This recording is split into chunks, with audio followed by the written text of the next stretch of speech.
안녕하세요, 조교수입니다. 자, 오늘은 정류기에 대해서 한번 해보도록 하겠습니다. 세상에는 많은 종류의 컨버터들이 있어요. 컨버터는 뭔가 컨버팅 해주는 거, 뭔가 변환시켜주는 걸 컨버터라고 이야기를 하는데, 당연히 AC-DC 컨버터가 있고요. DC-AC 컨버터가 있을 거고, DC-DC 컨버터, AC-AC 컨버터가 있습니다. 자, AC-DC 컨버터는 정류기, 그리고 DC-AC 컨버터는 인버터라고 계속 이야기를 하고 있습니다. DC-DC 컨버터는 뭐 우리 보조 배터리 같은 거, 다른 전압의 DC로 변환시켜 주는 거, AC-AC 컨버터는 다른 주파수, 다른 전압으로 변환시켜 주는 걸 AC-AC 컨버터라고 이야기를 했습니다. 좀 더 자세한 내용은 뭐 지난번 인버터 영상이나 아예 컨버터가 뭔지에 대해서 영상을 올린 게 있으니까 그 영상 참고하시면 좋을 것 같습니다. 자, 오늘은 이 여러 컨버터 중에서 정류기, AC-DC 컨버터, 렉티파이어라고도 하죠. 정류기에 대해서 한번 해보도록 하겠습니다. 자, 세상에는 굉장히 많은 종류의 정류기들이 있습니다. 뭐 종류에 따라서 특성도 다 다른데, 이번 영상에서는 다이오드 렉티파이어에 대해서 먼저 공부를 하고요. 그 다음에 단상, 삼상, 부스트 타입 비엔나 렉티파이어에 대해서 공부를 하도록 하겠습니다. 자, 그럼 다이오드 렉티파이어 시작하도록 하겠습니다. 다이오드 정류기에도 여러 가지 종류가 있습니다. 그런데 가장 간단한 형태가 이 형태, 반파 정류기가 되고요. 반파 정류기가 있으니까 전파 정류기도 있겠죠. 그거는 나중에 알아보도록 하겠습니다. 자, 우선 다이오드가 이쪽 방향으로 먼저 달려 있어요. 그러면은 여기 입력이 플러스일 때만 전류가 흐를 수가 있겠죠. 여기 커패시터가 없으면 이렇게 검은색, 이 정도만 전압이 전달이 될 겁니다. 그런데 용량이 큰 커패시터가 달려 있다면 이렇게 빨간색, 방전이 천천히 되는 형태가 될 거고요. 커패시터 용량이 작다 그러면 이렇게 파란색, 방전이 좀 빨리 되는 형태로 출력 전압이 나타나게 될 겁니다. 자, 여기서 입력이 220rms 교류일 때 피크 전압이 얼마인지 혹시 기억나시나요? 이건 알고 계셔야 됩니다. 311이에요. 루트 2 곱하면 되죠. 그렇기 때문에 정류된 전압이 300V 언저리가 됩니다. 피크 311을 기준으로 좀 내려간 전압이 나타나게 되고, RMS를 구하면 좀 낮은 전압이 나오겠죠. 자, 그럼 이번에는 다이오드를 반대로 한번 달아볼까요? 이렇게 다이오드를 반대로 달아도 아까랑 상황은 똑같습니다.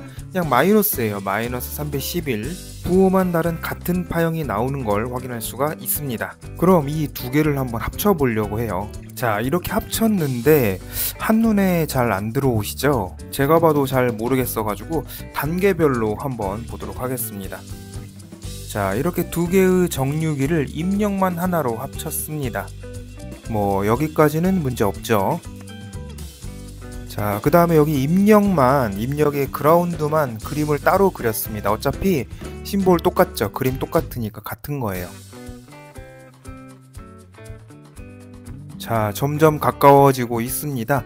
자, 그라운드가 밑에 있는 거를 가운데로 올렸습니다. 선 지저분하게 있는 거를 좀 예쁘게 펴주기만 했습니다. 자, 마지막 단계로 저항 두 개 나눠져 있는 거 그냥 이제 하나로 합쳤습니다. 어차피 부하 전체 전압을 출력으로 볼 거니까 저항 한 개여야 맞아요. 자, 그래서 이 두 개 합쳐진 게 이게 맞습니다. 이제 확인되셨죠? 자, 그러면 이 두 개 합쳐진 거, 이 정류기의 파형을 한번 확인해 보도록 하겠습니다. 자, 우리가 플러스 나오는 정류기, 마이너스 나오는 정류기 두 개를 합쳤으니까 출력이 두 개가 나오겠죠. 플러스 하나 나오고 마이너스 하나 나오고, 플러스 출력은 A, 마이너스 출력은 B입니다. 그런데 우리 이 정류기 출력으로 A 빼기 B를 갖다가 쓰겠죠. A랑 B를 플러스랑 마이너스로 갖다 쓴다는 얘기는 B를 기준으로 A를 갖다 쓴다는 얘기예요. 자, 지금 기준을 계속 이야기를 하고 있는데, 기준을 이야기하다 보니까 그라운드 접지를 알 필요가 있어서 설명을 하고 넘어가도록 하겠습니다. 자, 기본적으로 접지 심볼은 여러 가지가 있습니다. 이렇게 세 가지 뿐만 아니라 더 많은 심볼들이 있기는 한데, 기본적으로 이 세 가지 심볼을 많이 사용을 합니다. 이렇게 생긴 걸 대지 접지라고 하고요. 이거는 샤시 접지, 이거는 신호 접지라고 표현을 합니다. 자, 대지 접지는 대지입니다. 말 그대로 땅 속에 묻어져 있는 금속 전극에서 올라온 게 대지 접지고요. 샤시 접지는 지금 현재 장비의 케이스를 이야기를 합니다. 신호 접지는 그 회로 안에서 내부적으로 사용하는 그라운드를 신호 접지라고 이야기를 합니다. 자, 이렇게 생긴 분전반을 보신 적이 있으실 겁니다. 이렇게 일반적으로 5종류의 선이 올라오는데요. 3상 4선식이니까 RST-N이 올라올 거고요. 추가적으로 접지도 올라오게 됩니다. 자, 똑같이 RST-N인데 여기랑 여기가 색깔이 다르죠. 둘 다 규격입니다. 건빨파, 빨로파 둘 다 RST 규격이니까 알고 계시면 도움이 될 겁니다. 여기 우리가 쓰는 콘센트에서는 딱히 라인하고 N을 구분을 하지 않습니다. 그래서 구멍 2개 여기서 올라오는 게 라인인지 N인지, 어떤 게 라인인지 어떤 게 N인지는 알 수가 없는데 어쨌든 둘 중에 하나는 라인이고 둘 중에 하나는 N입니다. 자, 그리고 여기 삐쭉 튀어나와 있는 거는 접지죠. 기본적으로 N, 대지 접지, 샤시 접지까지는 그렇게 전압 차이가 많이 있지 않습니다. 전압 차이가 있어서도 안 되고요. 이게 전신주 변압기에서부터 분전반까지의 일반적인 결선도인데요. 이렇게 전신주에서부터 그라운드랑 N이랑 붙어서 옵니다. 전신주부터 분전반까지 거리도 있고 또 그 사이에 또 다른 뭔가가 있을 수 있어서 접지랑 N이랑 완전히 같지는 않아도 거의 같아야 되기는 합니다. 그래서 여기가 N, 여기가 라인인데 심볼은 그냥 대지 접지로 사용을 했습니다. 다음으로 샤시 접지는 왜 사용할까요? 샤시 접지는 사용자를 위해서 사용을 합니다. 기본적으로 장비 안에서 무슨 문제가 발생해서 그 고전압 라인이 샤시에 접촉하게 되면은 그 밖에 있는 사용자도 그 샤시를 만지게 되면은 감전이 될 수가 있거든요. 그렇기 때문에 사용자가 접촉할 수 있는 샤시도 0V로 빼줘야 되고요. 그리고 샤시가 전기적으로 완전히 절연이 돼 있다 그러면은 전하가 충전이 될 수가 있습니다. 전하가 충전이 되면은 전압이 잡힐 거고 마찬가지로 사용자가 감전이 될 수 있겠죠. 그렇기 때문에 샤시 접지도 해주게 됩니다. 자, 다시 정류기로 와서요. 자, 우리는 B를 기준으로 A 전압을 가지고 오지요. 그러면은 신호 접지라고 하기도 조금 애매하긴 하지만 여기 강전 쪽이에요. 소신호가 아니에요.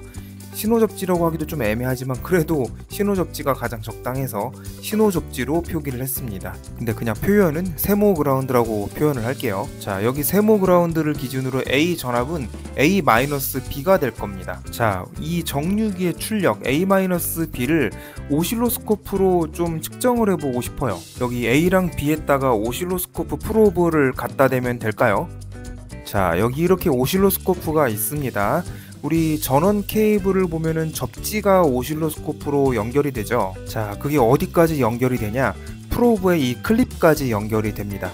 만일에 4채널 오실로스코프고 이 프로브를 4개를 연결을 했으면은 이 클립을 따로 물리지 않아도 내부적으로 4개의 클립이 다 연결이 되어 있는 겁니다. 자, 이 프로브는 대지 접지랑 연결이 되어 있어요. 자, 스코프로 A, B 전압을 재려면 어떻게 해야 될까요? B에다가 그라운드를 물려야겠죠. 그 행위가 여기 B에다가 대지 접지를 물린다는 얘기인데 이미 이 가운데가 대지 접지잖아요. 이 커패시터 여기는 311V가 잡혀 있고 여기 311V를 쇼트를 내겠다라는 겁니다. 이거 지락사고예요. 뭐 스코프 프로브 선도 얇고 해서 전류가 그렇게 많이 흐르지는 않을 거라서 뭐 운 좋으면 차단기만 떨어지고 말 건데 용량이 큰 전력 변환 장치 같은 경우에는 이 지락 사고가 되게 큰 사고여서 실시간으로 계속 지락을 검출을 해서 지락이 발생하면은 곧바로 장비를 멈추는 기능을 탑재를 하는 경우도 있습니다. 자, 그런데 A 빼기 B를 지금 꼭 굳이 측정을 해야 돼요. 그럼 어떻게 해야 될까요? 그럴 때는 대지 접지를 기준으로 A와 B를 동시에 측정을 합니다. 당연히 프로브는 뭐 100대 1 프로브 정도 돼야 되겠죠.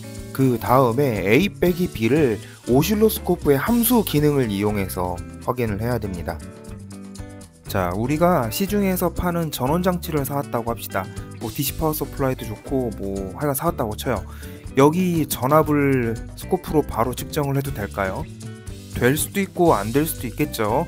그 전원 장치가 잘 절연이 돼 있으면 측정해도 문제가 없고 절연이 안 돼 있다면 뭐 문제가 생길 수도 있겠죠.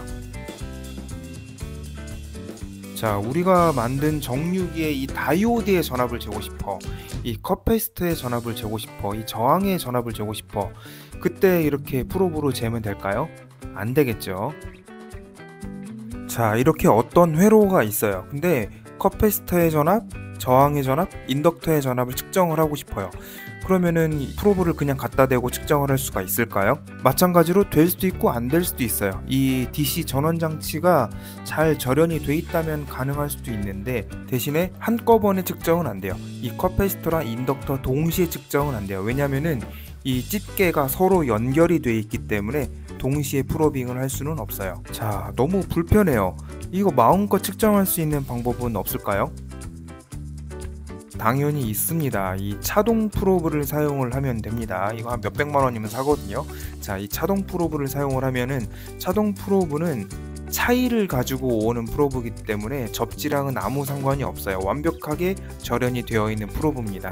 아, 너무 비싸. 다른 방법은 없을까요? 당연히 있겠죠. 이렇게 핸드헬드 휴대용 오실로스코프 멀티미터처럼 생긴 오실로스코프를 사용을 하면 됩니다. 또 이거를 사용하면 또 장점이 이게 멀티미터 기반이라 우리 오실로스코프는 높은 전압을 잴 때는 뭐 10대1, 100대1, 1000대1 프로브를 사용을 해야 되는데 이런 멀티미터 기반 오실로스코프들은 그냥 프로브 교체 없이 그냥 찍던 거 그대로 막 찍어도 측정이 가능합니다. 되게 편해요. 이런 류의 스코프들은 저렴하게 사면 10만원 미만으로도 구매가 가능합니다. 다른 방법으로는 이렇게 배터리를 지원하는 오실로스코프들이 가끔 있어요. 여기 밑에 대지 접지 그림이 있는데 이거는 콘센트를 꽂았을 때 얘기고 배터리를 사용할 때는 해당이 없습니다. 이 스코프를 사용하면 당연히 접지랑 아무 상관이 없겠죠. 자, 다시 정류기로 돌아와서요. A의 전압은 플러스 300 언저리 될 거고요. B의 전압은 마이너스 300 언저리가 될 겁니다. 자, 그러면은 A-B는 얼마가 될까요?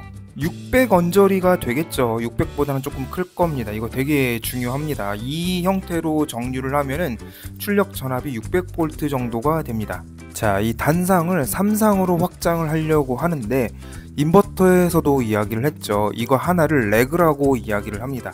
이 레그를 3개로 늘리기만 하면 돼요. 자, 레그가 3개가 됐죠. 단상이랑 동작은 똑같습니다. 이 3상에서는 커패시터가 없다고 해야 그림이 보기가 더 편해서 커패시터가 없는 그림을 그렸습니다. 단상이랑 똑같아서 크게 설명할 건 없는데 나중에 필드에서 일하다 보면은 그 리플 성분의 주파수가 중요한 경우가 간혹 있습니다. 여기 각 상의 주파수는 60Hz고요. 여기 이 부분 3개 합쳐진 곳의 주파수는 당연히 6 곱하기 3 해가지고 180Hz가 되고요. 위아래 180Hz가 정확하게 절반씩 엇갈려 있잖아요. 그렇기 때문에 A 빼기 B 하면은 그 2배인 360Hz가 됩니다. 다음으로 H브릿지 형태의 정류기입니다. 자, 여기서는 대지 접지는 크게 의미가 없습니다. 신호 접지만 있고요. 오른쪽을 기준으로 왼쪽이 플러스가 됐다가 왼쪽을 기준으로 오른쪽이 플러스 됐다가 이거를 반복한다고 보시면 됩니다. 오른쪽을 기준으로 왼쪽이 플러스일 때는 이렇게 다이오드 1, 4번이 도통을 하고요. 왼쪽을 기준으로 오른쪽이 플러스일 때는 이렇게 다이오드 2번, 3번이 도통을 합니다. 이거를 반복한다고 보시면 됩니다. 당연히 여기 그라운드는 항상 0이고요. A 전압은 그냥 전파 정류가 됩니다. 당연히 A의 피크 전압은 311V가 될 거고요. 커패시터가 없다면은 이렇게 점선 모양이 될 거고요. 커패시터가 있는 상태에서 RMS는 300V 언저리가 될 겁니다. 크게 어려울 건 없어요. 1, 4번 다이오드, 2, 3번 다이오드가 교대로 번갈아 가면서 온되면서 정류가 되는 형태입니다. 여기서 중요한 건 이 형태로 정류를 하면은 300V 언저리가 나온다. 자, 아까 이 형태로 정류를 하면 출력 전압이 600V 언저리가 나왔죠. 두 정류기의 차이점 정도는 알고 계셔야 됩니다. 자, 그런데 이 형태의 출력 전압이 600V인데 이 600V를 가지고 220V RMS의 교류를 다시 만들 수 있을까요? 자, 못 만들어요. 이상적인 경우에 622V가 있으면 그걸 가지고 220V RMS를 만들 수가 있는데 뭐 이상적인 경우라면 피크 311 가지고 220V RMS 만들 수 있으니까 그런데도 못 만드는 이유가 여기저기에서 전압 강화가 발생을 하죠. 다이오드, 스위칭 소자, 배선, PCB 패턴 여기저기서 전압 강화가 발생하기 때문에 DC 전압을 넉넉하게 만들어 줘야 됩니다. 최소한 400V는 있어야 그걸 가지고 다시 220V RMS를 만들 수가 있어요. 400V를 확보를 하려면 이 구조에서는 800V를 확보를 해야 되겠죠. 그러려면 어떻게 하면 좋을까요? 우리 전압을 올리고 싶을 때는 부스트 컨버터 쓰지 않나요? 우리 인버터 때는 전압을 낮추고 싶으니까 벅 컨버터 썼잖아요. 정류기에서는 DC 전압을 맞춰주기 위해서 부스트 구조를 활용을 합니다. 자, 이렇게 하면은 부스트 컨버터 구조가 돼요. 자, 이걸 보고 이거 부스트 컨버터야 라고 알 수 있으시겠어요? 자, 인버터 때도 그랬어요. 세상에 있는 벅 컨버터는 벅 컨버터 모양 그대로 존재하는 경우도 많지만 그 모양이 아닌 경우도 많은데, 그때 그 전류에 흐르는 모양을 보고 벅 컨버터인지 구분을 할 수 있어야 인버터가 벅 컨버터인 줄 알 수 있다고 이야기를 했잖아요. 이것도 마찬가지입니다. 자, 그래서 기존 부스트 컨버터 먼저 한번 보고 오겠습니다. 자, 여기 복잡하게 보이는 파형, 수식 뭐 다 중요하지만 계속 이야기를 했죠. 자, 온 때, 오프 때 부스트 컨버터가 어떻게 기동하는지 그 모양 자체를 기억하는 게 더 중요하다고 계속 이야기를 했습니다. 자, 빠르게 복습을 하면요. 자, 부스트 컨버터 온 때는 입력이 인덕터를 그냥 충전을 합니다. 아무것도 없어요. 중간에 거치는 소자 아무것도 없어요. 출력도 마찬가지예요. 커패시터가 중간에 거치는 소자 아무것도 없이 부하에 그냥 전류를 공급을 합니다. 자, 오프 때 볼게요. 자, 입력이 인덕터랑 같이 협력해서 다이오드로 해서 부하 쪽으로 전류를 밀어줍니다. 일단 지금은 뭐 온 때, 오프 때 이렇게 어떻게 전류가 가는지 이 형태만 기억을 하시면 됩니다. 자, 다시 정류기로 와서 이게 어떻게 부스트 컨버터냐?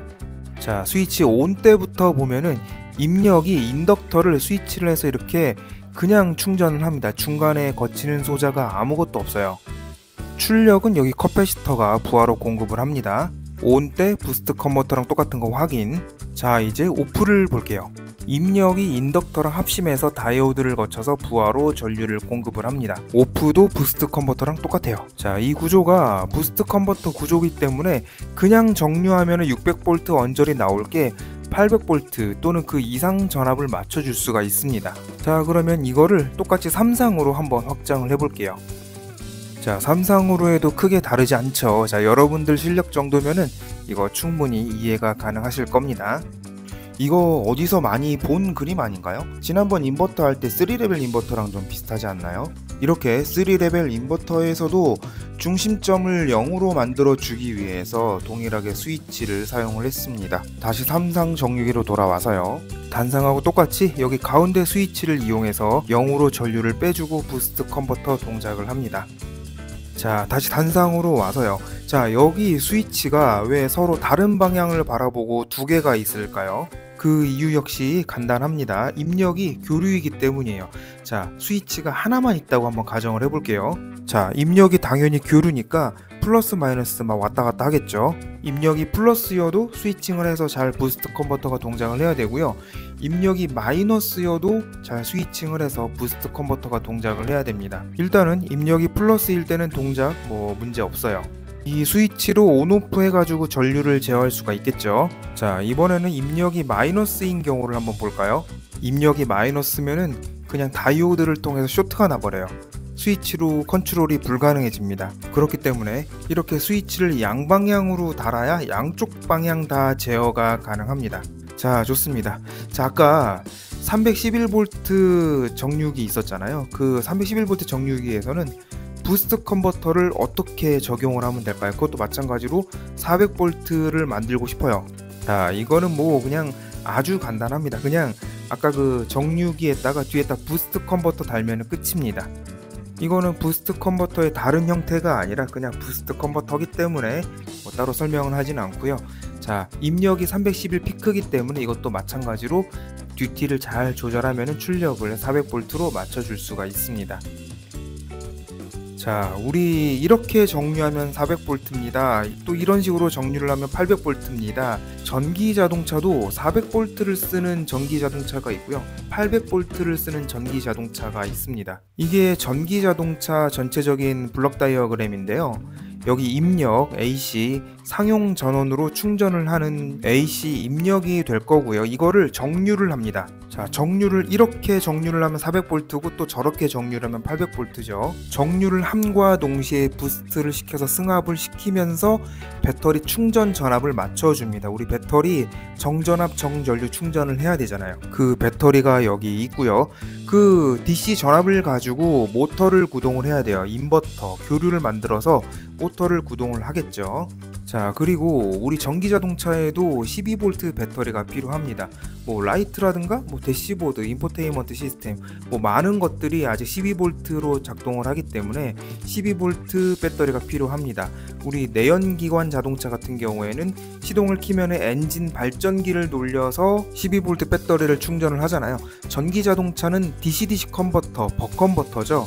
400V 혹은 800V를 스텝 다운, 강압시켜서 12V 배터리를 충전을 해야 됩니다. 자, 그리고 시동을 걸잖아요. 전기 자동차도 시동을 거는데 그 고전압 배터리 400V, 800V 배터리가 그 연결이 되는 릴레이가 있습니다. 커다란 릴레이인데 그 대용량 릴레이를 붙이는 게 12V 배터리입니다. 그래서 전기 자동차도 12V 배터리가 방전이 되면은 시동이 걸리지를 않아요. 점프해주고 해야 됩니다. 자, 마지막으로 시뮬레이션 결과 좀 보여드리고 마무리하도록 하겠습니다. 여기 복잡하게 보이는 거는 이제 PFC라고 파워 팩터 커렉션, 파워 팩터를 이제 제어하는 회로인데 부스트 컨버터를 정류기에 적용하면은 가질 수 있는 장점이 두 가지가 있습니다. 첫 번째가 오늘 우리가 한 거, 전압을 승합을 시켜서 DC 전압을 넉넉하게 가져갈 수 있다. 이게 첫 번째 장점이 되고요. 파워 팩터, 그러니까 역률, 고조파 이런 것들을 제어할 수가 있는데 이 내용에 대해서는 추후에 영상을 또 만들어서 올리도록 하겠습니다. 어쨌든 그래서 좋다, 잘 된다라는 걸 보여주는 단상 시뮬레이션이고요. 단상했으니까 삼상도 해야죠. 자, 이렇게 잘 된다라는 걸 보여주고 있고요. 아까 말씀드린 대로 자세한 내용은 추후에 다시 영상을 올리도록 하겠습니다. 오랜 시간 수고 많으셨고요. 자, 이 정도로 정류기는 마무리하려고 합니다. 자, 다음 시간에 또 뵙도록 하겠습니다. 감사합니다.